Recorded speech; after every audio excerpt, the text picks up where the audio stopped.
Okay, well, great. Thanks. Panicky moment over. Welcome from sunny-ish Birmingham. I'm going to talk for maybe 30, 40 minutes. I've got lots of videos to show, so just relax and enjoy yourself. So, been interested in drones for a few years from a military and a medical aspect. And what I'll try and do over 30, 40 is try and just draw a few threads together about where we are and where we aren't in regard to drones, and the concept, the benefits, the advantages. And I think that no matter what, it's the future that is coming for you all. I can't quite see all the chat and stuff like that, but anyone wants to hazard a guess as to on the chat maybe when the first ever drone strike was?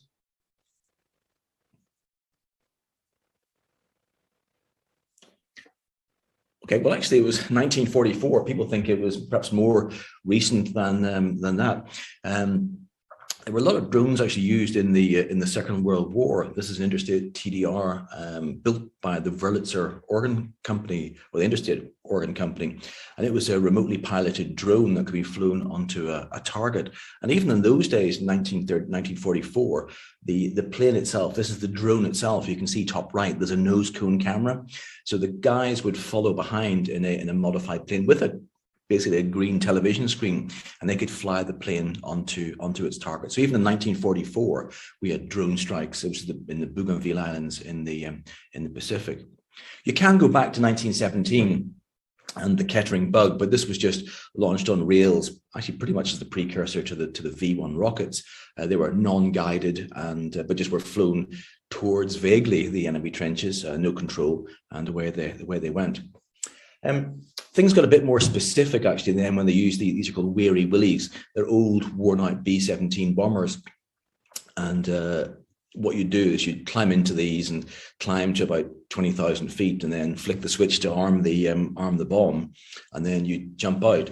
Unfortunately, on several occasions when the pilot, it was an open cockpit, when the pilot and co-pilot flicked the switch to arm the bomb, it actually went off. And John F. Kennedy's older brother, Joseph Kennedy, who interestingly was the one being groomed by his father to be the next president of the United States, he was killed in one of these accidents in around 1944, and then the mantle of the presidency passed on to John F. Kennedy after his older brother Joseph died. After that, the program was pretty much shut down. While we don't evolve, then perhaps those who would do us harm they are continuing to evolve itself. And certainly in Central and the north part of Southern America, we're seeing increased use of very small drones with considerable lethality. There's no sound in this, but basically it's a quadcopter drone attached to a 9mm pistol. And actually you can see the supposed benefits of this. You just fly the drone into someone's house and do the needful. So yeah. Drone combat, and if any of you watch the Azerbaijan Armenian conflict, then clearly you'll know that drones are pretty bad. But don't worry, of course, because Donald Trump, one of his last sign-offs was actually to permit the sale of armed drones. So clearly don't panic. The US will sell you an armed drone. I always like this quote from Aldous Huxley. People who know me, it makes a change. Some of the Kipling quotes that I do, but if there's one lesson of history, is that we do not learn the lessons of history. We'll go over that in a bit more detail. People do think of drones as a very modern thing. I think I've alluded to that. But again, in the 60s, 1962, this is a Tomcat drone through about 4,000 or 5,000 missions, reconnaissance missions over North Vietnam. That led to the development with the Israelis actually of these Pioneer drones, pretty simplistic, but of course they've got much more complex. And both the American and the British Air Force are actually looking at what's called the Loyal Wingman program. So, and there's a quote we'll come to a few times, is why send a human when you can actually send a machine? So the Loyal Wingman program is actually where you've got the F-35 or its successor, if it works, surrounded by these drones in really what is a drone swarm, and they can be controlled much as the way that modern electric drones are, to surround and be sacrificial if necessary. So people are talking about the plane that flies will have a drone swarm around. If you've ever seen G.I. Joe, Rise of Cobra or similar, as long as the drones don't turn on us, perhaps like Skynet when Skynet becomes sentient, but that's another story. So drone swarms surrounding the plane itself, sacrificial, but also carrying payloads. We talk about drone rescue as well, but again, I wasn't there myself, but during the Vietnam War, they used drones, quite complex and sophisticated drones, to rescue people. And one of the first recoveries of a special forces soldier from the jungle took place with one of these remotely piloted drones, flew over the jungle, located the SF soldier. This was about 63, lowered the penetrator into the jungle. He pops on and away he goes. So drone search and rescue was around 60 years ago. This is one on a destroyer designed to be launched from a small ship. Again, double rotating blades, small footprint per se, and can actually rescue people. So fast forward 60 years later, and the UK Coast Guard last year just started to use rescue drones with infrared thermal imaging cameras to locate swimmers. And you can see that even just with one drone here, you've doubled the amount of sea that you can actually search. So UK is already using these Coast Guard rescue and imaging drones. The story for the UK is not one of great glory. I mean, we live in a congested urban environment. And what's certainly recently been shown in Sweden and particularly in the Netherlands is that actually the drone delivery of a defibrillator takes place much more rapidly than by an ambulance.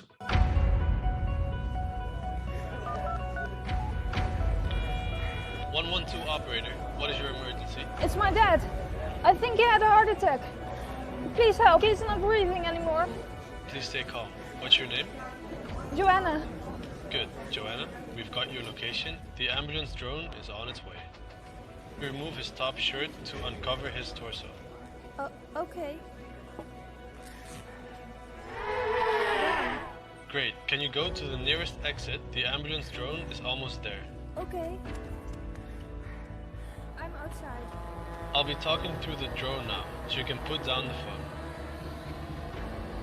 Now please pick up the drone and bring it to your father. You're doing great. Okay, pull the green lid. Now place the pads on your father's chest. Good, I can see that the pads are properly applied. Joanna, please stay clear of your father. We'll take it from here.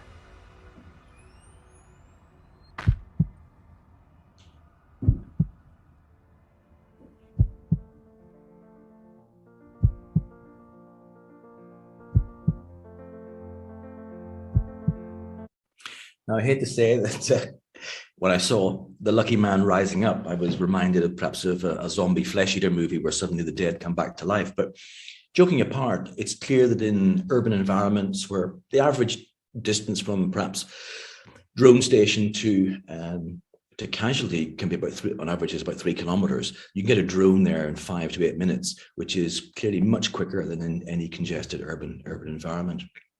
Are we top of the league? Well, let's look at some examples. Malawi, for the last 5 years, they've already used drones to retrieve blood samples from remote areas.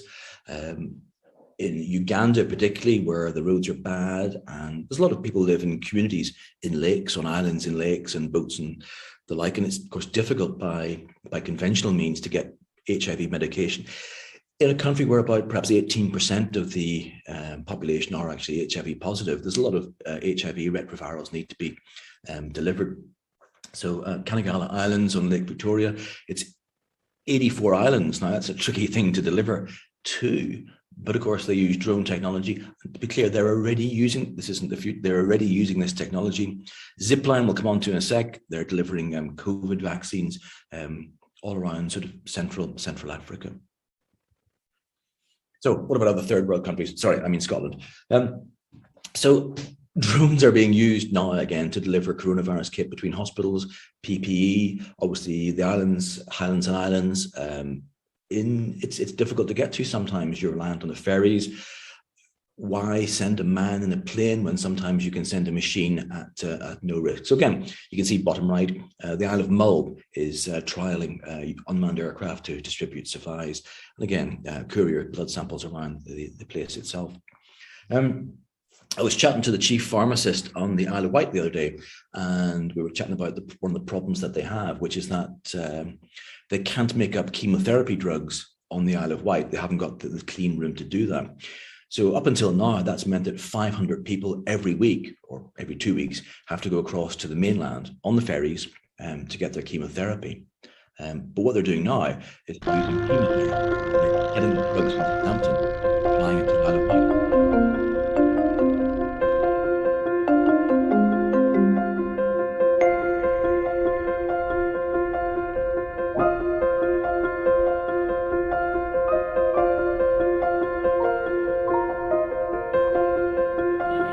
So it's a functional design. In fact, I like to think of it as a sort of Land Rover of the sky, a similar sort of niche in that it's very robust, very tough, very easy to repair, twin engines, so it's capable of flying on a single engine, therefore very reliable.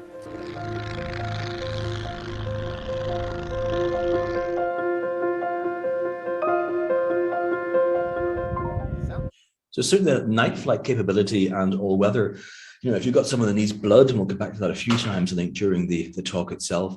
But so 500 people every few weeks don't need to go to the mainland now. They can get their chemotherapy brought onto the Isle of Wight. And the bay size is quite reasonable. It holds about 100 kilograms. So that's quite a useful amount of cargo, one might say, almost enough for a human. China is using drones for disaster assessment, and also, of course, the Japanese.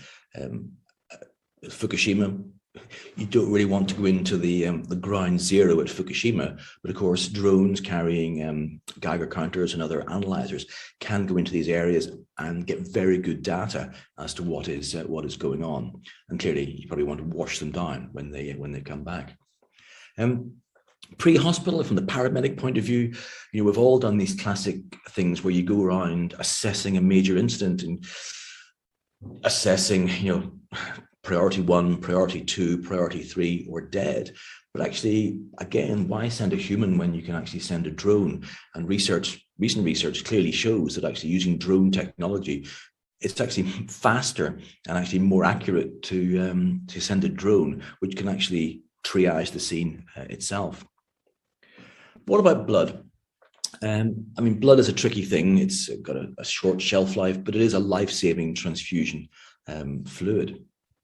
And what's interesting is already in parts of Africa, in Malawi and Rwanda particularly, if you're in a remote clinic and you've got women giving birth, one of the major non-trauma causes of death in Rwanda and Malawi is postpartum hemorrhage. Previously, that was a tricky situation to deal with unless you had a member of the family who could donate blood. But what you can do now simply is actually just you WhatsApp and the blood will come to you. And they've already delivered, I think, almost 100,000 units of blood. I've got a little video to show you, which is probably quite useful.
And it's clear to see that that's an amazing way of doing it, and the even if it crashes, it's got an emergency parachute. All the parts can simply be clipped back together. It's called frangible. So it doesn't actually, nothing actually snaps. It just sort of comes apart on impact.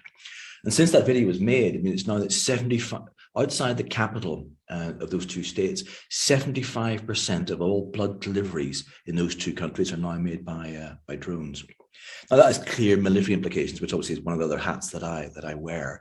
And in remote areas, it's tricky sometimes to even get a ration pack and bullets, let alone actually blood. But certainly the Americans and the Australians working together have been using the zipline technology, and it's pretty, the stuff can fly fast, it can fly low, you can deliver to almost false tactical waypoints. So actually the drone itself already can be quite sneaky. So the Australians and the Americans recently delivered, as you can see, quite a lot of blood, quite a lot of product to a notional mass casualty in the middle of the Australian desert. So there's clear implications there of what can be done. So I alluded to the bottom right here, never send a human to do a machine's job. Now, we've all seen these guys and girls on the motorway, and they do a tremendous job. However, it has to be said it's done at personal risk. And I just beginning, and other people are beginning to realize as well, that actually humans on motorbikes at speed in tricky weather is probably not the way forward. So again, I'm not dissing what these guys and girls do, but I think the future definitely is drone blood delivery. And again, there's a number of companies looking at this in the heart of England and the like, and it's simply just, we've got to embrace this technology. Amazon already uses it. Other countries use it. We're actually quite behind the curve, because anyone who drives on the motorway system of England knows that it's congested, it's tricky. Interesting, of course, in Germany, if there's an accident, whatever, the law mandates the Germans to actually move to each side of the road to leave a clear passage for ambulance to go through.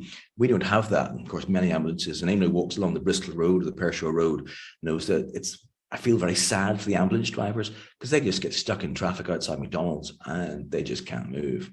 So again, in a couple of years' time, I think we will see drone ambulances, perhaps landing on the M42.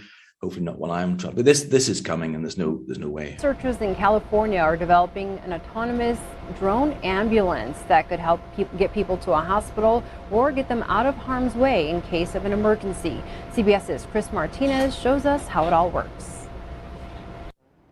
Taking off in 3, 2, 1. It's technology designed to save lives. Researchers at the California Institute of Technology describe this autonomous ambulance as the future of emergency response. We're calling it actually a personal rescue system. Professor Maury Gareb says the self-flying rescue drone has been in development for 2 years. It's designed to rapidly fly a patient to a hospital or rendezvous point with a doctor. Researchers are testing this prototype, but they envision the life-size vehicle transporting people facing medical emergencies like heart attacks or strokes, and airlifting injured or trapped victims from hard-to-reach disaster areas, including wildfires or flood zones. This is basically a hatch door that can open up. Sensors inside will monitor the patient's vital signs during flight. With this one-of-a-kind wall, researchers are simulating nearly every weather condition to test how the drone responds. For now, they're using a 1/5 scale model, but the actual drone will be the size of a small car, and the final version will be piloted by an artificial intelligence system. So militarily for us in the wars that we were fighting up until recently, this was our contingency reality, where in Afghanistan, when we had the helicopters, the big Chinook helicopters, that was fine. But towards the end or at the start of conflicts, you end up Kazabacking people in the back of Hilux trucks. And there's still an expectation from our commanders that when we go into the next conflict, wherever that is, that there's an expectation we will deliver this Western standard medical care. But the reality is that for many of our teams, training teams in Africa, the Middle East, and the like, is that there's multiple small remote teams. And how do we deliver Western standards of medical care to those people? This is an open source document, and it sort of puts things perhaps into context. Unfortunately, with a soldier, Guardsman Matthew Talbot, who was crushed by an elephant in Malawi 2 years ago, and unfortunately, despite the best efforts of the medics, he couldn't survive. And remember, this is the country where 75% of drone delivery of blood is drone delivered. The official inquiry concluded this basically, that obviously he was crushed by the elephant and that was tragic. But our British military's lack of blood products stored far forward was an aggravating factor. If he, I'm not saying it's true, but if he'd been a civilian, I believe he'd have a better chance of surviving. And to me, that's a damning indictment of where we are in terms of our forward provision of blood, where, you know, African countries are doing better than us, and, you know, soldiers are dying. So our current doctrinal status, moving swiftly on, is that we have this 10-1-2 timeline where buddy care, 10 minutes, application of tourniquets, and then 1 hour to damage control surgery, and then 2 hours to, you know, more efficient and better surgery.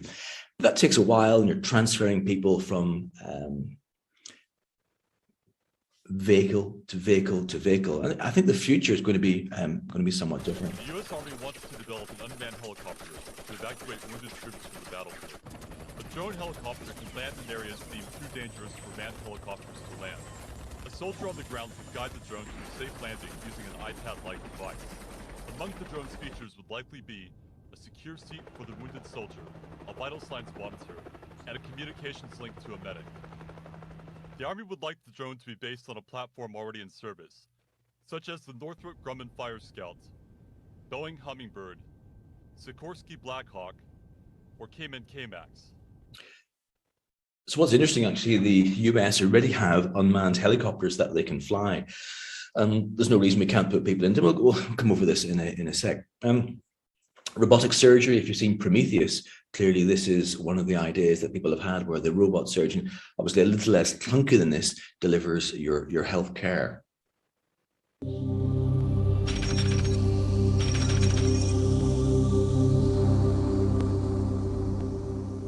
Got you covered. In position. Man down, man down. Medevac, medevac.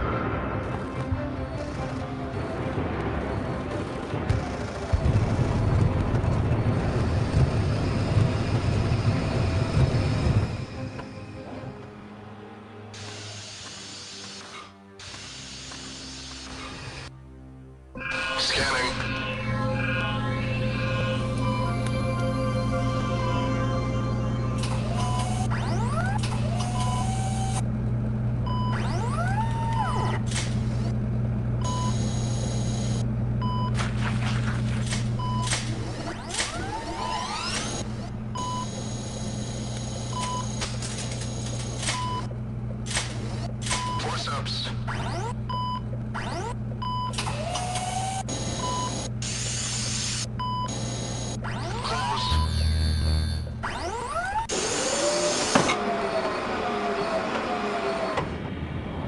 My favorite Skynet moment. And, you know, I can tell you orthopedics is that simple. It probably isn't. And of course, the classic mistake there is when you take a bullet out of somebody, you must actually drop it in a metal container to make the actual clink sound. That was cancelled, and they that's the lesson of history, that they spent 49 million on that in 2007 and then cancelled it. But despite that, industry has continued to move forward. Sorry, oops, sorry. The drones are unmanned. We already have them. What's interesting, the Geneva Convention already talks about the use of Red Crosses on drones, and put a Red Cross on the drone is protected by the Geneva Convention.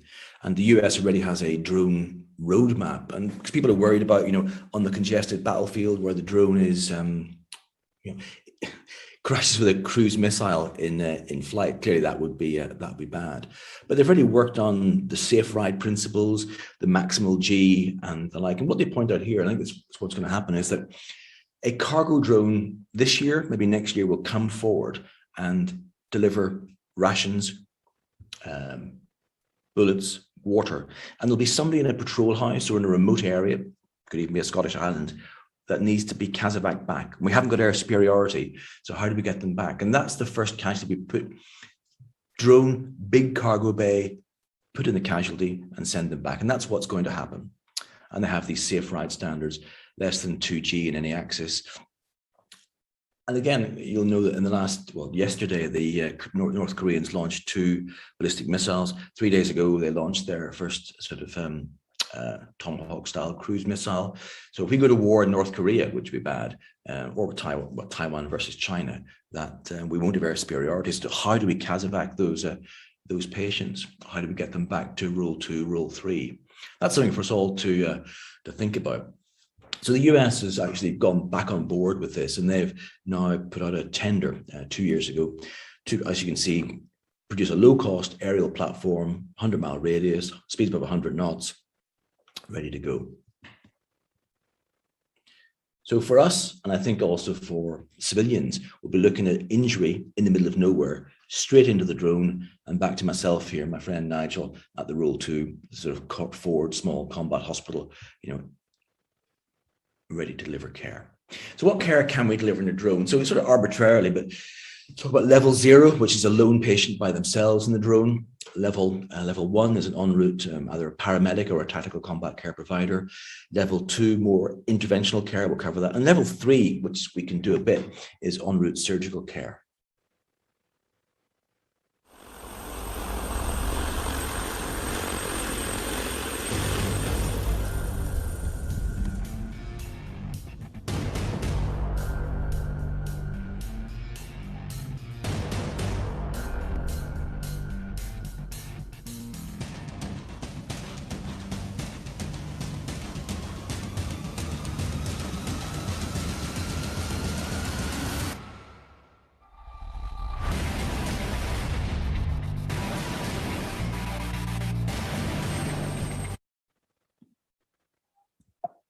Sorry, I've got.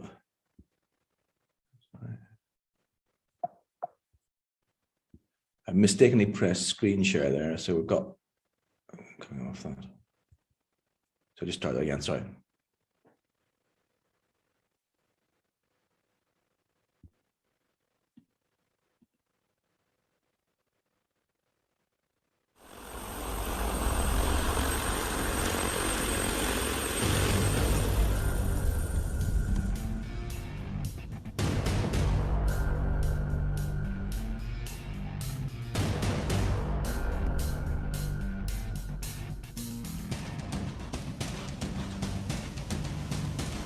This is sort of level 0, which I think you'll agree when you see this in a second. It's a little bit edgy, a little bit, what you might say, whoa.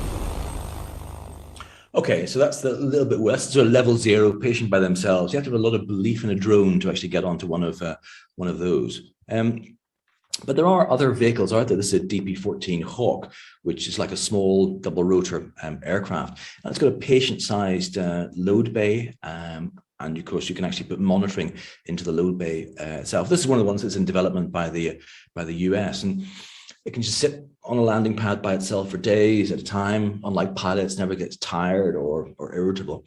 And it flies by itself. It's not controlled. It's autonomous, has line of sight, GPS, can fly about 2.5 hours. And there's an onboard generator for all your monitoring. The Israelis have maintained their progress with drones. This is the Cormorant UAV, based on what's called air mule technology, uses ducted fans. It's got the benefit of ducted fans is that they don't chop your head off when you stand up underneath them. Most helicopters, even small ones, have like a 10-meter rotor radius that you don't want to get involved in. But a Cormorant with its ducted fans is much smaller.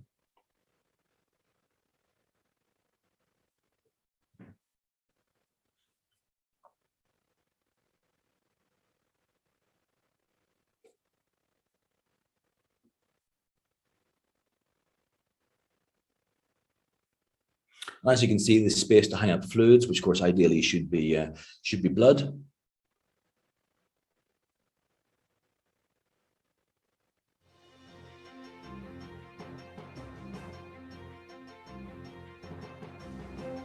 They've been doing flight testing for about 4 years. And just to be clear, this drone flies itself. No one's flying it. It's autonomous. You program in waypoints. It comes to your house, comes to your casualty, and then you press the button, and off it goes back to the hospital.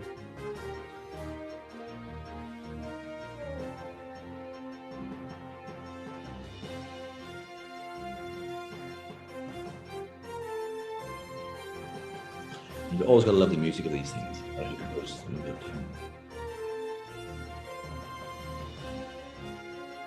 I say with the red cross on the side, this is protected by the Geneva Convention, which, if your foes have signed up for it, is clearly handy. Okay.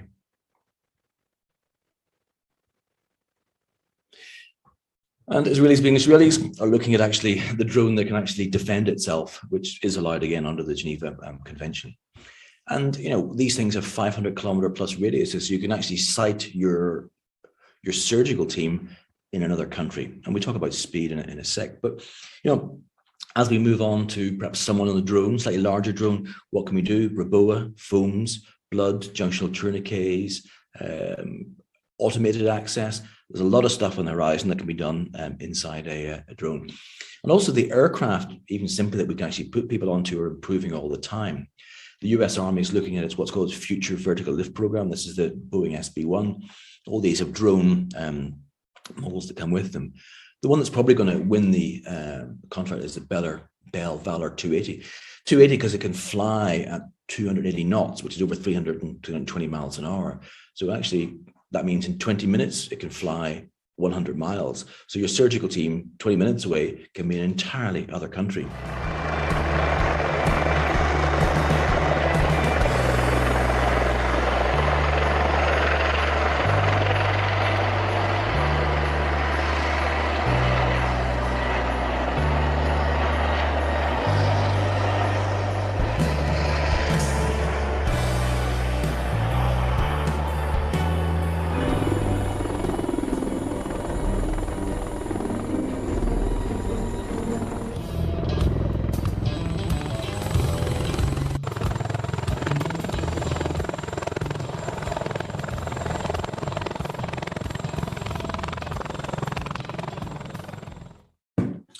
What's interesting about those is if you know the CV-22 or MV-22 Ospreys, in fact, well, the whole engine rotates. With these, just the gearbox rotates, and that's the 240, 280.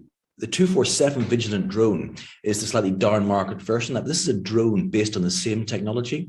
It's called the 247 because it cruises at 247 knots, which is just about 280 miles an hour. So again, 20-minute flight time, you can be 100 miles away.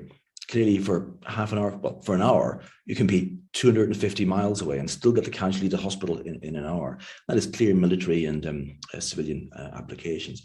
And they can carry a 13,000-pound payload, which is enough for quite a large team on board. So all the drones and the vertical takeoff aircraft, they're going to change the future. They're vertical takeoff and they have got speed. Now, I'm picking a random country here, I don't know why, but if you want to get casualties to hospital within an hour, with sort of our US and coalition, that was us, population densities, you'd need this many Rule 2, Rule 3 facilities. If your rescue aircraft drone can fly at 250 knots, you need less. And of course, what we know is that surgeon volume, and of course, anaesthetist volume, and institutional volume, the more trauma that goes to an institution in a learning environment, the better it gets. And obviously, when I was in Bastion, 2013, we had the 2 CT scanners, we had 400 units of blood, 400 units of plasma, etc. Hungry surgical teams, hungry anaesthetists, which is a sight to see. But if you can get to 300 knots, you can cover an entire country with basically 5 or 6 level 3 trauma centers, which get the best outcomes. And the same holds true for this country as well.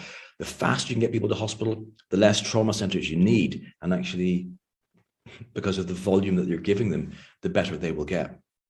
So again, what can you do en route? Well, lots of things you can do. Inside even a small aircraft, you can do lots of life-saving interventions. You can even take them into space, But obviously, obviously if you're looking for something that drops on the floor, you've got to watch the G's as well. But about 2 G's is probably enough, otherwise people and the casualty starts floating away. And if you look at technologies that are currently in use, so instead of having blood, plasma, making them up, of course, London Air Ambulance has started putting blood on its helicopters just about 3 years ago. What's interesting, of course, is at the third Battle of Ypres, I wasn't there myself, that they were taking blood forward to the trenches in 1917. So 104 years ago, we're learning to put blood on helicopters. And of course, in the UK and in the Midlands with the refill trial, we're putting blood back onto ambulances. But just imagine you're in the middle of nowhere in the UK, and do you want to wait for a guy on a motorbike, or you can get the blood delivered to you by drone. And again, this is our classic en route care. Screaming paramedic, guy top left, squeezing in the blood, guy top right, squeezing in the plasma. One bag, of course, makes one of them have hands.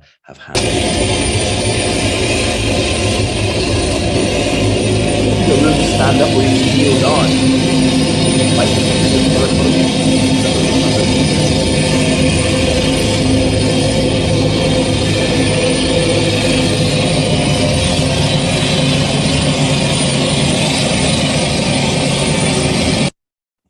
So actually, what you can do is virtually limitless in larger drones.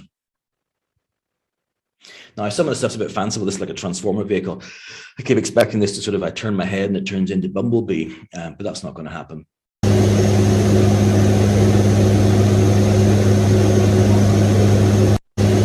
My colleague Tom Rowlands, flight aircraft UK, looking TXA. So TXA, and again, the research shows that the earlier you give TXA, the better. So just a couple of years ago now, the government said, here, have £5 million to develop TXA. And then governments being governments, I'm not really looking for CBE, but just a few weeks ago, Gavin Williamson, who was he? So 2019, he said, here, have the money. And then about 6 to 8 weeks ago, they said, no, we're taking the money back off you. Go and develop your own TXA auto injector. So go figure. We can do level in-flight ICU, basically critical care in-flight. Raises to the left, raises to the right, left, good. So there are advantages to UAVs, and as they get bigger and they can fly for longer periods, they can actually do a lot. But I'm not saying there aren't disadvantages. There's battle space management. You don't want to be sort of crashing into things in the air, but a Red Cross is protective for those of us who are signatories of the Geneva Convention. And it's a continuously evolving technology. This was made 2019, so 2 years ago. Kidneys in, I think this was Baltimore actually, delivered by drone. More recent research actually just published, I think it was just a few weeks ago. To be honest, surgeons don't care how the kidney or the liver gets to them. Transplant surgeons, usually pretty picky sort of people, but surgeons feel the present system of organ transportation needs reform. And what they're saying is, rather than go courier flight, and actually just stick the organ with appropriate care into a UAV or unmanned aerial vehicle, and just fly it directly to the hospital where it's needed. So the way ahead, well, paramedics shot into space, great idea. So we're not talking about space trauma guidelines, although I do love this picture. Obviously, don't stick things in the spacesuits, otherwise you'll die. But there's lots of things we can actually use pre-hospitally and in flight. I've done some work on abdominal aortic tourniquets, which is basically a tourniquet you put around the abdomen, and it presses the aorta and the IVC into the spinal column, and basically inflate it. And within 30 seconds, you've stopped all common femoral artery blood flow. Abdominal foams, that's a way people are looking at, again, militarily and also in remote areas, where you actually stick a trocar into the abdomen and fill the abdomen with what's basically builder's foam. And again, that's gaining traction. So what happens is you stick a trocar into the umbilicus. Again, it's not risk-free.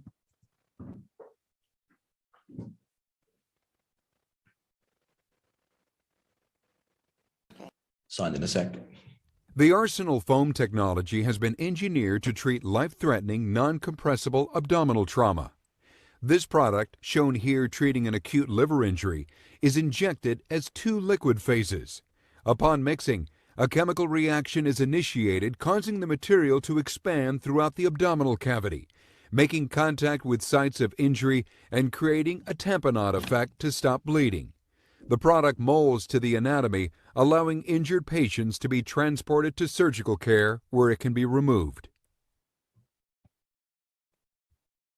So there's no reason why, of course, paramedics en route, if you're looking at a 1 hour transfer, or for whatever reason it's a long transfer, and you've got intratorso hemorrhage, that actually stick in the trocar, fill the abdomen with foam, and off you pop. And again, US animal research shows clearly this is quite a significant portal vein injury. And what you can see here is that with foam injected into the abdomen, that the animal model, they survive out to an hour, whereas this devastating hemorrhage, half the animals died within 60 minutes. In fact, half the animals died within about 20 minutes.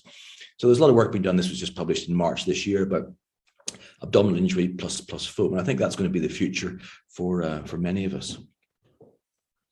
So people are worried that the first time it's done, they'll be sort of worried about what needs to be done for the casualty. But actually, again, a recent study looking at, just again this year, looking at Casovax over a couple of years in Afghan and Iraq, half the casualties didn't need any life-saving intervention in flight, or actually en route. So that's where I think the drone coming forward, delivering the rations, delivering the water and the meal, a casualty with a limb injury or something similar, or even eye injury, it's going to be popped into the drone and back they go. So drone guidelines 2025, I think blood's going to be delivered by drone. I think we will see paramedics in drones, obviously not the ones that get airsick too easily, but the interventions that paramedics can provide, airway control, blood, I think that's going to be the way forward. Obviously nurses as well. Level 2, I think, is that en route, more significant interventional doctor-led care, foams, abdominal tourniquets, possibly Reboa, but the jury's out on that. And level 3 is perhaps where it's going to be for the people I'm training now, en route surgical care in drones in flight, and then sitting back to watch the in-flight movie. So in summary, level 0, bang on the tourniquet, stick on the oxygen, stick on the pelvic binders, active warming, TXA, thanks Gavin, you have to make it up yourself. Antibiotic injection. Level 1, onward paramedic, blood transfusion, active wound management, obviously airway control, nerve catheters, foams.